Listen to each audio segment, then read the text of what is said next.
এই দিদি, টিকিটটা কেটে নিন তাড়াতাড়ি, এখানে ফ্রি রাইড নাই। আরে শুনেন, আমি তো হাফ টিকিট পাবো।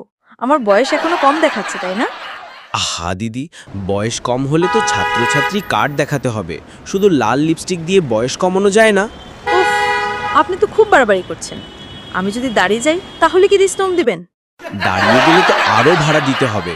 আমাদের বাসে দাঁড়িয়ে যাওয়া মানে জিমের ফ্রি এক্সারসাইজ। আচ্ছা আচ্ছা, তাহলে এক্সারসাইজের ভাড়া বাদ দিন, শুধু সিটিং চার্জ নিন। বাহ, দিদি তো একেবারে ম্যাথস মাস্টার। আচ্ছা আপনি বসুন, আমি ভাড়া হিসেব করি ক্যালকুলেটর ছাড়া। আরে, ক্যালকুলেটর না লাগলে মস্তিষ্কের এক্সারসাইজ হয়, তাই না? একদম, আমাদের বাসে শুধু ভাড়া নয়, ফ্রি কমেডিও পাওয়া যায়। আচ্ছা আচ্ছা, এই নিন ভাড়া। কিন্তু মনে রাখবেন, পরের বার আমি হাফ টিকিটের দাবি নিয়ে আসবই। কোনো সমস্যা নেই দিদি, হাফ টিকিট চাইলে আগে বয়স হাফ করতে